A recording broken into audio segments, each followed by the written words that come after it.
bolo.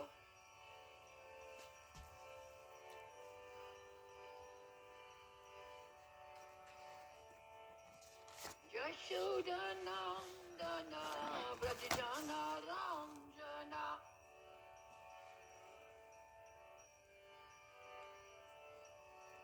Yashodanandana Brajajana Ranjana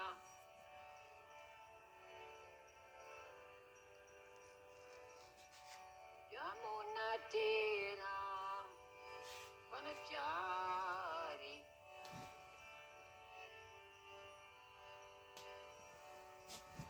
Yamunatira Vanachari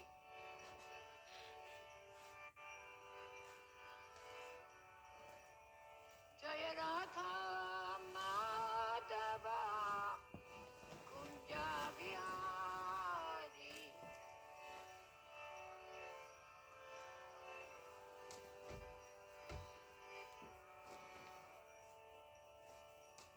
Hare Krishna, Krishna Krishna, Hare Hare, Hare Ram, Ram Ram, Hare Hare.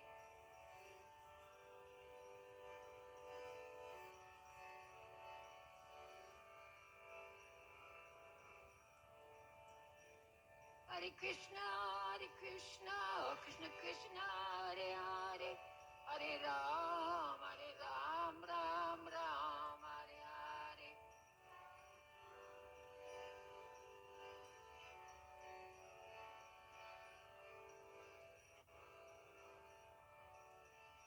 Hare Krishna, Krishna Krishna, Hare Hare, Hare Ram, Ram Ram, Hare Hare.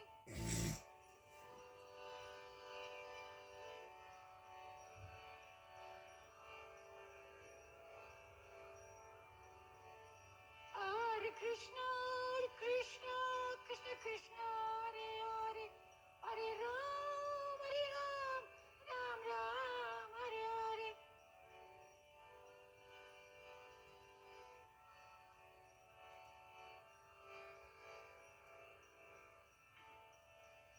Jaya Prabhupada, Jaya Prabhupada, Prabhupada, Jaya Prabhupada.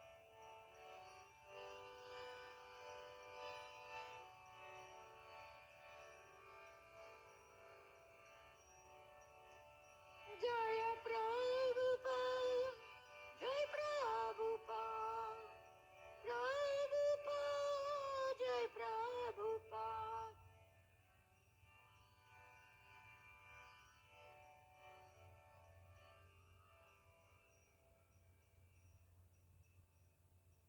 Gurudev, Gurudev, Jaya Jaya Gurudev.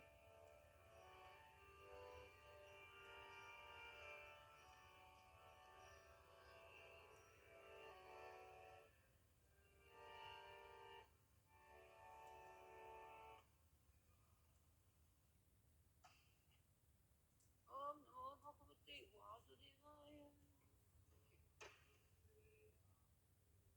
Om Namo Bhagavate Vasudevaya. Om Namo Bhagavate Vasudevaya. So we're looking at Srimad Bhagavatam, Canto 1, Chapter 6, and today we're looking at verse 22. Those of you who have it, please follow.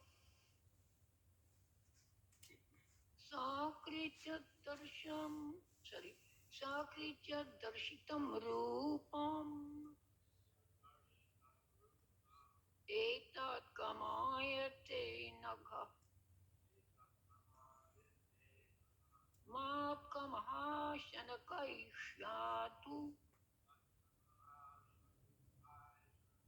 sarvan munchite richchayan sakritya darshitam rupam etat kamayate nagha Matkamaha sadhu. Sarvan munchiti richayan. Sakritya darshitam rupam. Etat kamayate nagha. Mat kamaha shanakai sadhu. Sarva munchiti richayan.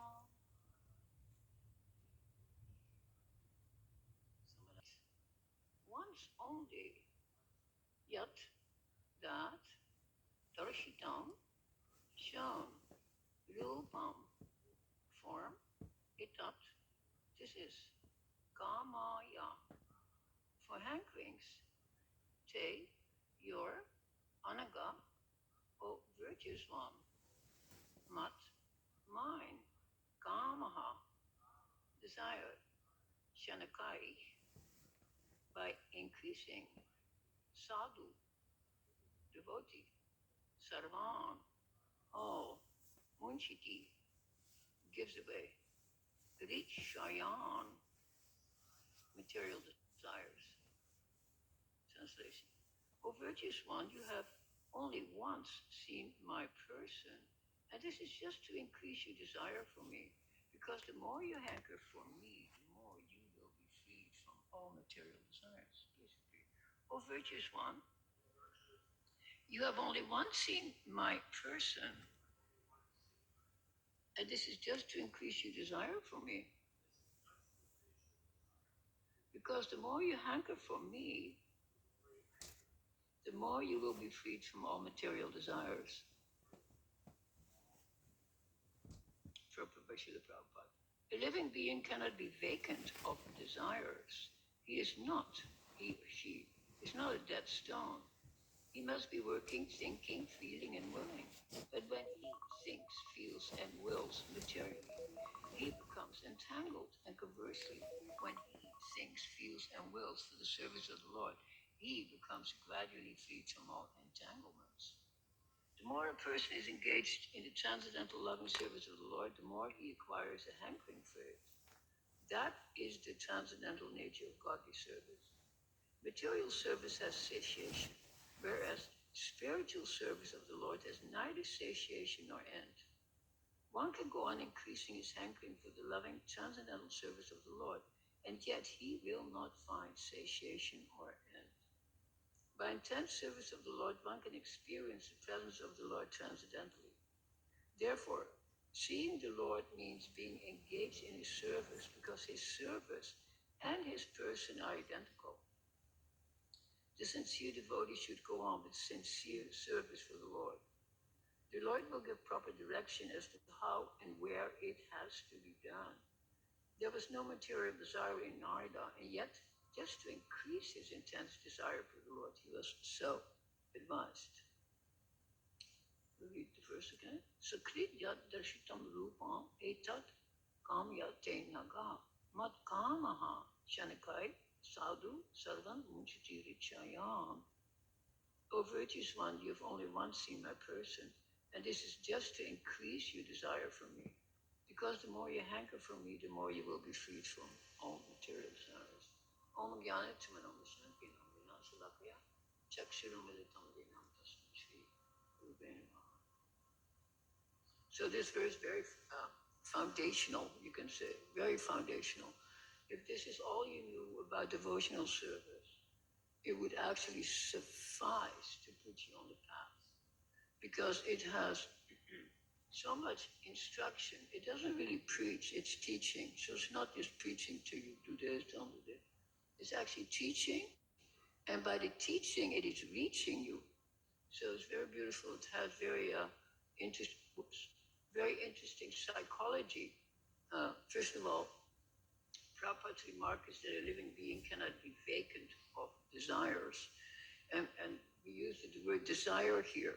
It's very important. The word karma comes twice in this verse. You see, sometimes, as Hare Krishna's quote unquote, we have a negative response to the word karma. Karma is lust. But actually, Kama is not just lust. Sometimes it's translated as that, but it has such a wide variety of meanings, and the wide variety of meanings is exposed here. It means desire.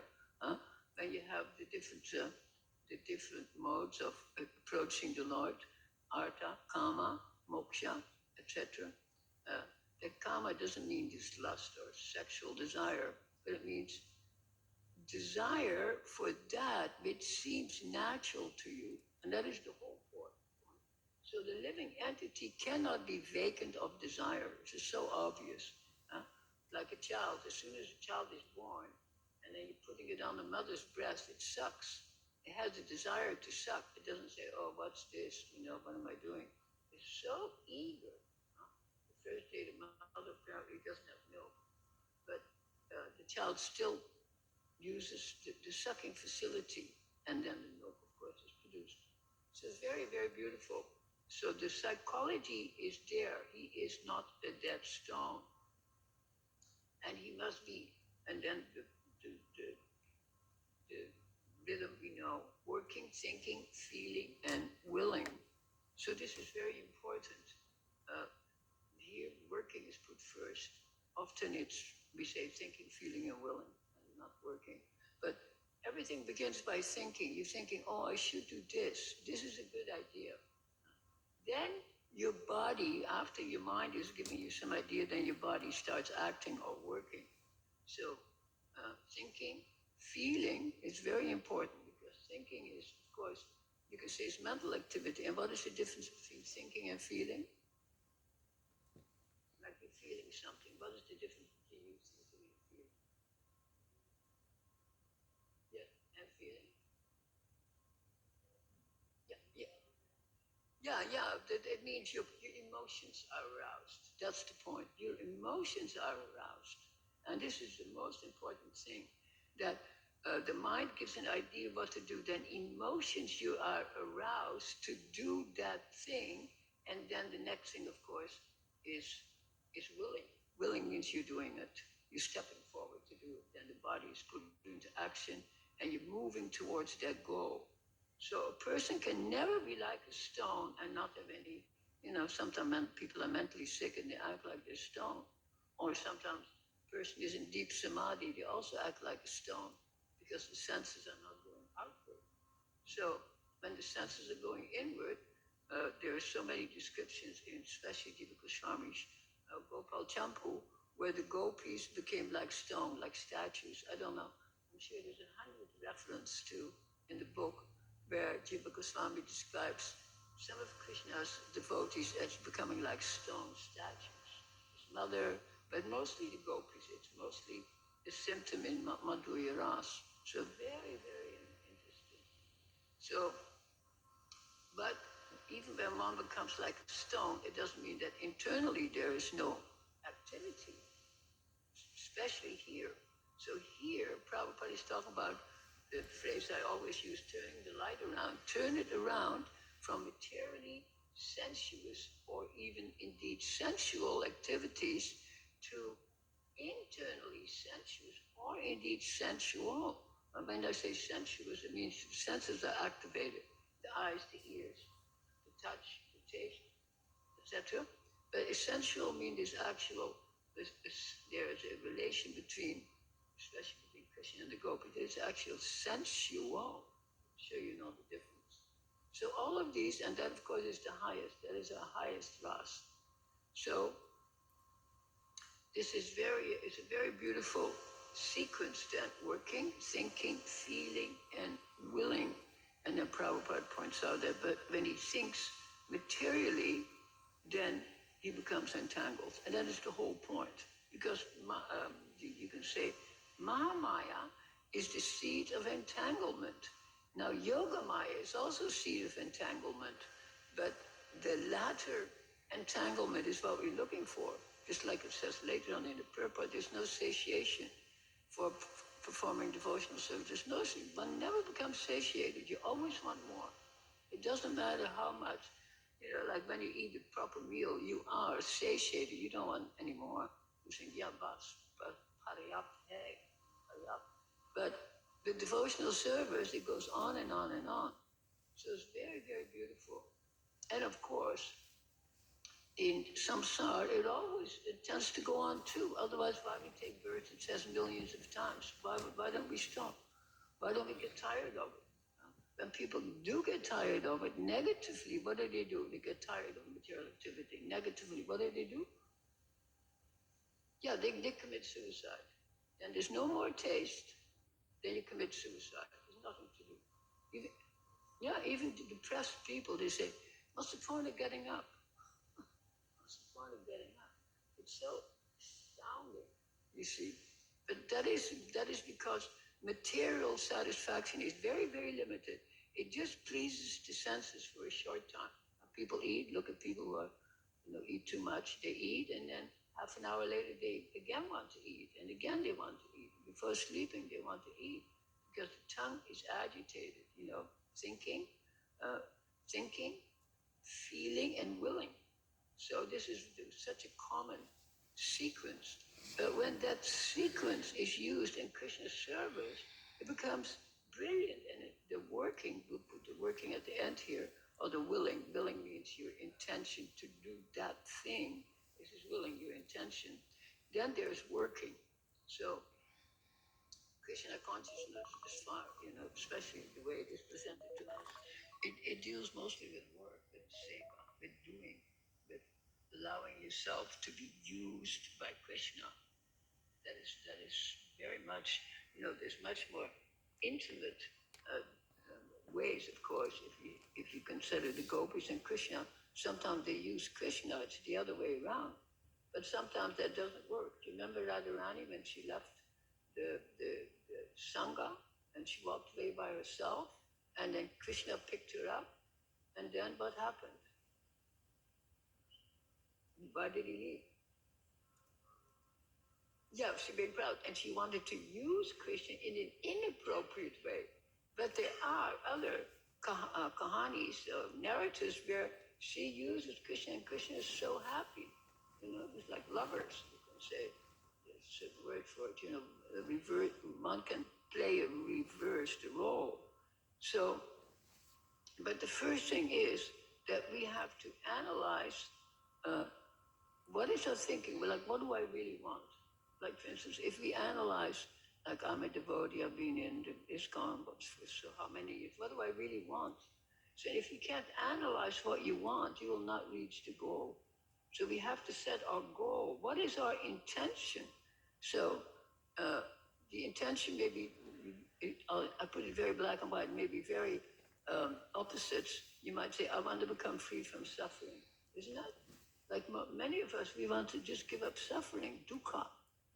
And then to give up dukkha, then of course I want to replace it with sukha. But still, that has a material tinge. You can say it's related to sattva. In sattva, in goodness, we become automatically happy because we don't do all the wrong things. And yet, there's no full satisfaction until we cross the boundary and we enter into Shuddha, Sattva, actually pure goodness. So these words, like goodness and so on, they give an idea, and pure goodness, it gives another idea, but it means pure goodness, a state which is free from any personal desire to please yourself. And the whole idea of bhakti is that you're pleasing the other. And that's why also Prabhupada emphasizes it all the time. If you want to please Krishna, who do you have to please? Radha, and who else? Devotee, that's the whole point. Because do we know Radha and Krishna? Do we have an intimate relationship? Of course not. So, but I have an intimate relationship. Whoever's sitting with me, if you need something, you can ask me. I can maybe ask you. So Prabhupada emphasized that this sadhu sangha is so important. So for us to know Radha and Krishna and thinking we want to enter into an intimate relationship, that means we have to enter into a very personal relationship with devotees. And recently one Krishna person, he's not in ISKCON, but the same philosophy, and Hare Krishna, wrote a book called Radical Personalism, is very, very good, because radical personalism, you don't just gloss over the other, but you actually see. And of course, we begin, you can say generically, by seeing Paramatma in everyone. It's like, I was just reading Brahma Samhita again. The verses in the Brahma Samhita are astounding. And it gives you the complete idea of who is the Absolute, who is the Godhead, who is Krishna. And Krishna says, I'm a full person in every atom. He's fully present in every atom. But we don't realize it. We think an ant, oh yeah, whatever. And I was telling you the other day, I saw a picture of an ant, done with great enlargement and a great study. And the complete, you could say not only complete, the intricacy of just an ant is astounding. The intricacy of an atom is astounding. So, and that is Krishna manifesting himself through pradhan and prakriti, the cause and the effect. So, and because we are conditioned souls, we begin there. I can only begin there at my footsteps. I can't start, in the mode of Jiva Goswami or any one of these great personalities of Prabhupada or any one of the great personalities. I have to start at my own feet. And this is the most practical thing. Like, where do you start? You start where you are, whatever that is. Today I read a quote. I wouldn't say I didn't fully appreciate it, but I wanted the person who quoted it to have put it into context. But Prabhupada said, vegetarian or non-vegetarian, it doesn't matter. Krishna consciousness matters. You see? So I wrote a little reply and I said, okay, can you be sitting there eating beefsteak and talking about Krishna? Like, I'm joking, of course, but I didn't have time to look up the context of the quote. But Prabhupada is not saying it doesn't matter if you're not vegetarian, but it means that whether you're a meat eater or not, come and listen to this message. Begin, put yourself on the path. And like I said, set the first step at your own feet. Many devotees came, they were not vegetarian. I happen to be a vegetarian, but among other things. Many devotees were not vegetarian. They used drugs and they were sexually active. So Prabhupada didn't condemn everyone. Slowly, they came to the path. So this is really what Prabhupada means. But when you take it out of context, there are people that used to be vegetarian, Hare Krishna, and now they eat animals, and they say, Prabhupada says it doesn't matter. So it's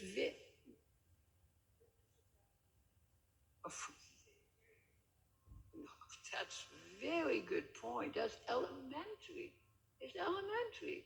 So if you think that that's Krishna consciousness, no, that's not Krishna consciousness being vegetarian. It's one of the underlying, you could say, underlying dharmas that you should follow, but very elementary. Just like following the four regulated principles, very elementary beginning. Don't gamble, whatever, Bitcoin or casino, whatever you're gambling, Don't gamble. Don't speculate. You remember the time in one temple there was a little extra money and the devotees brought it to the bank and invested it, and Prabhupada took it out. He went on foot with these people and took it out. He said, no, don't do this. Don't gamble like this. So no gambling, no meat eating, no illicit sex. This is, of course, a complicated phrase. And what else is there? No intoxication.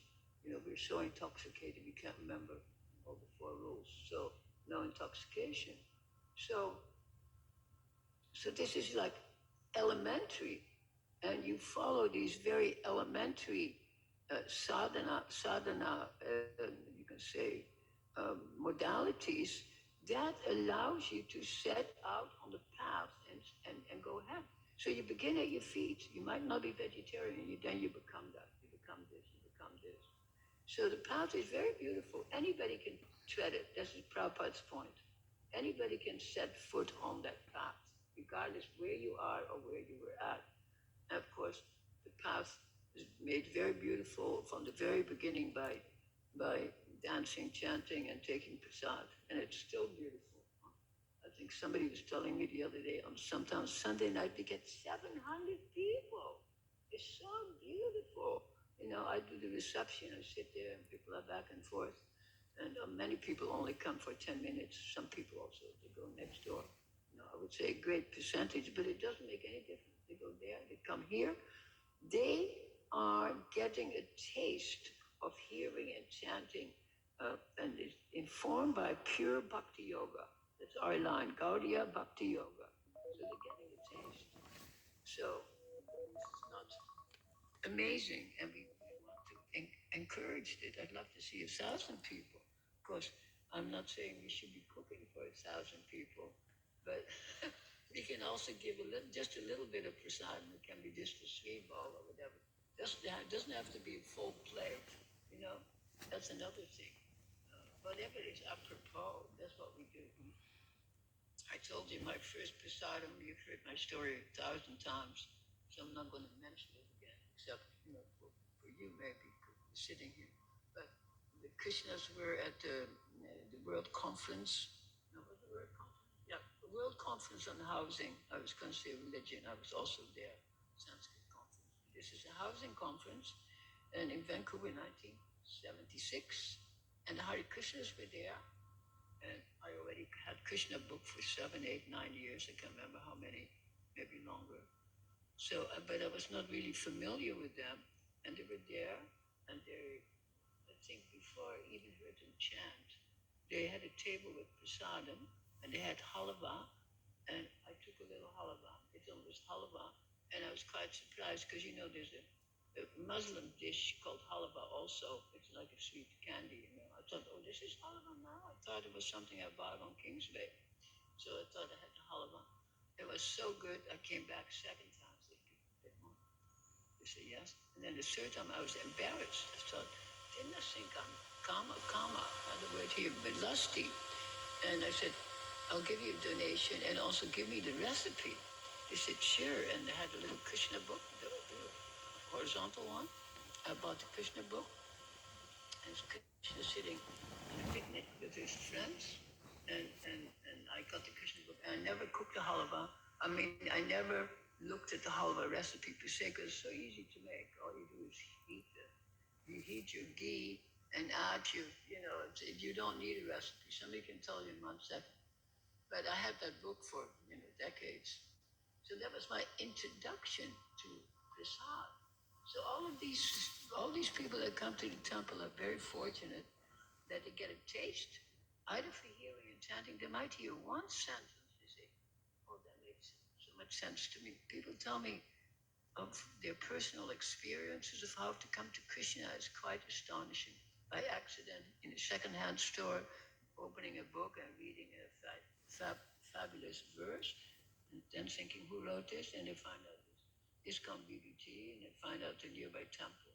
It's before computers. But still, it's going on, right? So then our hankering for, when we get a taste for Krishna consciousness, our hankering for material, for service never ceases. So I was also, yesterday, I was not just focusing on the purport, but I was also focusing on Narada Muni, and I made some notes, and today my printer didn't work for some reason. And so I didn't really get into it, but I was going to mention a few points that you may know, that when we talk about the Hare Krishna religion, our particular line, it is, of course, Bhagavad Gita, Srimad Bhagavatam, Chaitanya Charitamrita, but very much the underlying force is Narada Pancharatra. I'm sure you know that. But we very seldom really analyze what that is, Narada Pancharatra, because the term Pancharatra means 5 nights. So it's two famous Sanskritists. I'm from Holland, and these are Dutch Sanskritists from buiten in Gonda. They translated it as it means 5 nights, but it's explained because it discusses 5 topics. So generally, Pancharatra is, when you look it up on the internet, is often translated as was going to say saka. Saka means branches, 5 branches of yoga, or 5 branches of devotional service, or 5 branches of information. And it's very incredible, very interesting, but it includes what is reality, what is the absolute truth, what is yoga, what is bhakti, and what is ignorance. It deals with these 5 generic topics. And the last one is what is ignorance. And I didn't have time to research it this morning. It was quite interesting because if you can understand what is ignorance, then simultaneously you can understand what is absence of ignorance. Like if you can understand darkness and you talk about I can't see, uh, there's no rupa, maybe I can touch, but when you explain, darkness, it gives you what you call the via negativa, an idea of the positive of what is light. And much of um, our teachings are actually via negativa. We're teaching, we say abheda, abheda, or agyan. We use the negative a makes the word negative, short a, and long a makes it positive. That's another thing devotees often don't realize. They don't understand. They misread the word, whether it's long or short a. Very important. Agyan is no knowledge, and agyan is fabulous knowledge. You see, so very small things that can make you misread a verse if you're not familiar with it, or if the translation is not acute. So once we get a taste for Krishna consciousness, that ever increases.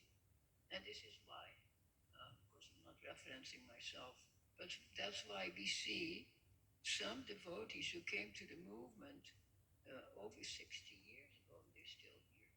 They're still here. Some of Prabhupada's disciples, Jewish people from New York, they're still here. I've given somebody just online the other day, quoting Prabhupada, of course. So then that taste never stops. You can never read enough, you never get tired of it. And another thing that's very beautiful, I was also meditating on that this morning, is that the sequence of you can say the level of information you get. We begin with Bhagavad Gita, and of course we wouldn't dream of saying it is elementary, but it is very basic and generic. See, Sarvadharma Parijaya, Mam Ekam Sharanam Raja. See, again, it's negative. Give up all varieties of religion. It doesn't say take to this religion. It says give up. Parijaya means to give up. So give this up, and then by definition, when you've given that up, then something becomes. When I take let's say this is the most common example, when I fill my bathtub with water, what happens to the air? Automatically, I don't have to take the air out first. And when I drain my bathtub, which right now is plugged, to talk to the plumber, when I take out the water, then the air fills it up. So it's exactly the same. When you take out, when you examine, when you take out ignorance, then goodness is there. It's not impersonal. So it's very beautiful technique. So Bhagavad Gita gives very black and white. Do like this, do like this. And it examines the different yogas. We cannot say if Krishna in 1866 says, give up all varieties of religion, and you mean that you should not listen to anything he said so far. Then Bhagavad Gita is only about a dozen verses. But that doesn't make sense. You examine it via the negativa.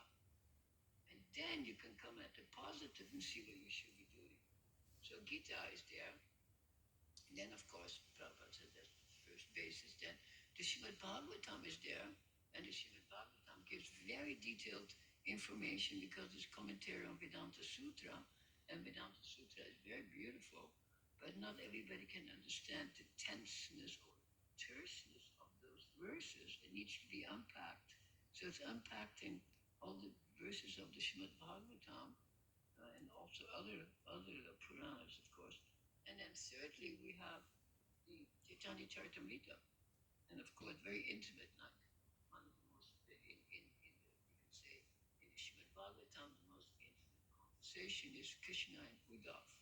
It's very 11th canto. That's why I always feel a little sorry when we stop at the 10th canto, we go back to one, we never study 11. But I, of course, study it privately. So the Uddhava Gita, very incredible information. Arjuna has to kill, but Uddhav has to sit under a tree and meditate like Narada Muni. And that's the point. Completely different reverse teachings.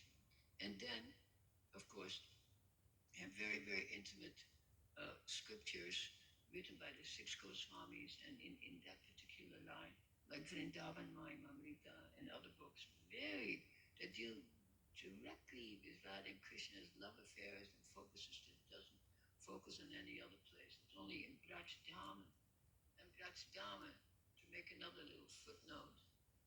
I have time for a footnote. Braj is mentioned in Sarva Dharma Parijayam Mam Ekam Sharanam Braja. Now, I've never heard any single devotee comment on that. But Braja means literally to, Braja means to wander, to go ahead, to go forth. So, one of Prabhupada's godbrothers wrote quite a few footnotes on it saying, Krishna is in a very secret way referencing Braj Dharma. You know, there's no reference to Vrindavan in Bhagavad Gita. Absolutely not. It's taking place in a completely different environment. There's no Gopi Bhav in Bhagavad Gita. But that particular word, he says, it's actually a secret footnote, esoteric footnote. So where we want to enter in is Braja, that place where you wander. And what does it mean to wander? Of course, I'm talking about wonder with an A, but we can also have wonder with an O, which is even more apropos. Wandering with an O is more apropos vis-a-vis chamatkar, astonishment. We say the most incredible effect of studying any one of these scriptures is chamatkar, astonishment. This is Jiva Goswami, this is Rupa Goswami, this is Sanatana Goswami. So, astonishment is the key. So when you put all these scriptures together and you read them sequentially, and you're not only studying these, you're acting, you know, you're putting your hands out, you roll up your sleeves, and you're doing. And it's astonishing that the taste we get. So the taste increases day by day. I mean, sometimes it might recede a little bit because Krishna gives us tests, but the taste increases day by day. And our attention for our japa increases, or we can increase. It's not just the number of rounds. Numbers are only one thing. But the focus, when we increase the focus, then our taste increases. So I feel so fortunate that we have Nam Bhajan. Even when I first came to the movement, my favorite part of the day was the 2 hours that we were, quote unquote, allowed to chant. I never walked around with my beat bag doing other things. You know, this is my time, and I would sit privately, or I could, difficult to sit in the top because some devotees would chant so loudly we'd almost be screaming. I couldn't hear my own japa. So I would generally sit outside under a tree or somewhere. We joined on 16th. There's also trees in the yard. We had also nice places. So those 2 hours a day are most significant. What is the percentage of 2 hours out of about 10%? That's a good investment. You know, I always think it's not a bad investment. So if you invest that time, it's incredible. You become naturally happy. You give up all mental speculation, and you can see the goal of life is simply to go back home, back to God, and enter into Prajadharma, nothing else. So we might think it's so many other things. It's not even preaching per se. It's not about trying to pull others in. First you enter there, then you pull in the other. If you have no taste and you're preaching, of course it might be useful to some, but charity begins at home. So we begin at home. Home. I always, when I write my poetry, I match it with what word? Start with the la. Long. People don't use it anymore, long. the ground. Home means the loam. Braj, dam, and loam. So you're home. And that is Braj. Then you can wander. And wandering means suggest whatever seva you want to do. There's millions of different types of seva. There might be 5 main categories, but within this category, there's 10,000 differences. And just like we have, only one person has my DNA. So only one person has the particular DNA to serve Krishna. So very personal, so radical personalism. Practice it and feel the bliss, whichever is Om Tat Sat.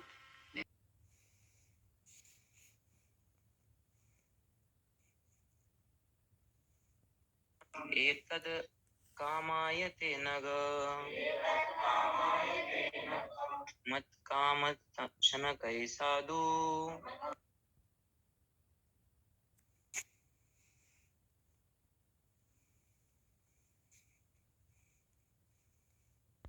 Devaki नंदनाय च नंदगोपकुमाराय गोविंदाय नमो नमः। के छठे अध्याय के 22वां श्लोक पढ़ रहे हैं। सकृद्यदर्शितं रूपं एतत् कामायते अनघ मत्कामः शनकैः साधु सर्वान् मुञ्चति हृक्षयान्। सकृद्यदर्शितं रूपं एतत् कामायते अनघ मत्कामः शनकैः साधु सर्वान् मुञ्चति हृक्षयान्। सकृद्यदर्शितं रूपं एतत् कामायते नघ मत्कामः शनकैः साधु सर्वान् मुञ्चति हृक्षयान्।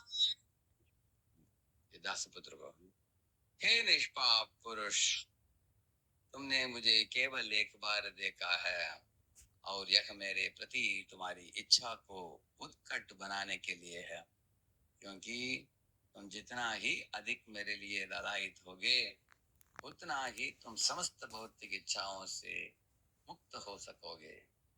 तात्पर्य कृष्ण महामूर्ति श्रील प्रभुपाद जी के द्वारा श्री प्रभुपाद के जीव कभी भी इच्छाओं से रहित नहीं हो सकता, क्योंकि वह मृत जड़ पत्थर नहीं है। उसे काम करना, सोचना, अनुभव करना तथा चाहना कुछ तो करना होता है, किंतु जब वह भौतिक दृष्टि से सोचता, अनुभव करता तथा चाहता है तो वह बंधन में जकड़ता जाता है। किंतु इसके विपरीत जब वह ईश्वर की सेवा के लिए सोचता, अनुभव करता तथा चाहता है तो वह धीरे धीरे समस्त बंधन से मुक्त होता जाता है।